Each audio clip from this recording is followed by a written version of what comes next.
সবাই আপনি একা চলছেন। কেউ যদি জিজ্ঞেস করে তুই একা কেন, একা বাঁচস কেন, আপনি বলবেন আমি একা কই, সর্বদা তো আমার রবের রহমত আমার মাথার উপরেই আছে। তুই না দেখছিস ভাই আমি একা, আমি আসলে একা না তো, আমার রব আমাকে কখনো একা ছাড়েই নাই। যেই টাইমে আমার পৃথিবীর ভালোবাসার মানুষ আমার খেয়াল রাখতে পারে নাই, সবাই ঘুমিয়ে গিয়েছে, ওই ঘুমের জগতও আমার রব আমাকে প্রতি সেকেন্ডে নজর রেখেছে, খেয়াল রেখেছে, ভালোবেসেছে। সুবহানাল্লাহ। আল্লাহ তাআলা আমাদের সবাইকে বুঝার তৌফিক দান করুন। মনে রাখবেন ভাইয়েরা, এই পৃথিবীতে আপনি যতদিন বাঁচবেন, আপনি হাজার চেষ্টা করলেও দুঃখ কষ্ট থেকে পালাতে চাইলেও পারবেন না। আপনাকে দুঃখ কষ্টের ভিতর দিয়ে যেতে হবে, কারণ এটা দুনিয়া, এটা জান্নাত নয়। এখানে মহাসুখ, চিরস্থায়ী সুখ বলতে কোনো শব্দ, এখানে আপনি শুধু অভিনয় করে যাবেন দুনিয়ার সাথে তাল মিলিয়ে, রবের উপর ভরসা রেখে, ধৈর্য ধরে, নবীর প্রেম নিয়ে। কঠিন রাস্তাও আপনার জন্য খুলে দিবেন রব্বুল আলামিন। সুবহানাল্লাহ। কখনো মন খারাপ করা যাবে না। যা হওয়ার হয়ে গেছে, তুফান আসছে চলে গেছে, ভূমিকম্প আসছে চলে গেছে, জীবন একটা ট্র্যাজেডি আসছে চলে গেছে। অতীত নিয়ে বসে থেকে ভবিষ্যৎ নষ্ট করার কোনো দরকার। আর আমাদের জীবনে বেশিরভাগ বলা মুসিবত আমাদের ভুল সিদ্ধান্তের কারণেই হয়।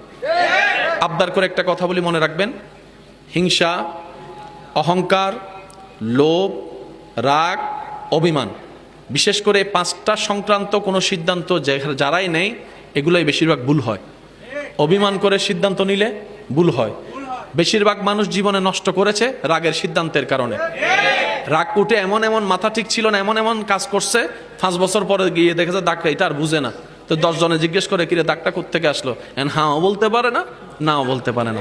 অভিমান করে 10টা ঘুমের ওষুধ খেয়ে ফেলছে, এখন যখন ঘুম থেকে উঠে না, সবাই মিলে ধরে মেডিকেল নিয়ে বমি করাই ফেলছে, ওষুধ বের করছে, কিন্তু আগের আর পরিবেশ নাই, আজীবন কষ্ট পাওয়া লাগতেছে। একটু মাথায় রাখবেন, রাগ, অভিমান, হিংসা, অহংকার, লোভ, এই 5টা সংক্রান্তর কোন একটা বিষয় যদি সিদ্ধান্ত নেওয়া হয়, এখানে 99.99% ভুল সিদ্ধান্ত নেওয়া হয় বেশি। এটাই চিরসত্য কথা। যাই সিদ্ধান্ত নেবেন, এই 5টা থেকে নিজেকে মুক্ত করেই নেবেন। দরকার হলে 5টা মিনিট সময় দেবেন, নিজেকে একটু সময় দিয়ে রাগ, হিংসা, লোভ, অহংকার থেকে, অভিমান থেকে একটু বের হয়ে আসবেন। অন্যের জন্য নিজের ক্ষতি করা, এর চেয়ে বড় বোকামি আর কিছু হতে পারে না। তো কেউ আপনাকে কাঁদাতে চাচ্ছে, আপনি কান্না করছেন, কেউ আপনাকে গর্তে ফেলতে চাচ্ছে, আপনিও গর্তে পড়তেছেন, তাহলে জয় তো সে এমনি হয়ে যাবে। যুদ্ধে তো টিকতে পারলেন না। জীবন মানে যুদ্ধের ময়দান, এই যুদ্ধের মধ্যে কখনো পরাজয় হওয়া যাবে। রবের বান্দা নবী রাহমাতুল লিল আলামিনের উম্মত কখনো পরাজয় হতে পারে না। আল্লাহ তাআলা আমাদের সবাইকে দুনিয়া এবং আখিরাতে নিয়ামত অর্জন করার তৌফিক দান করুন।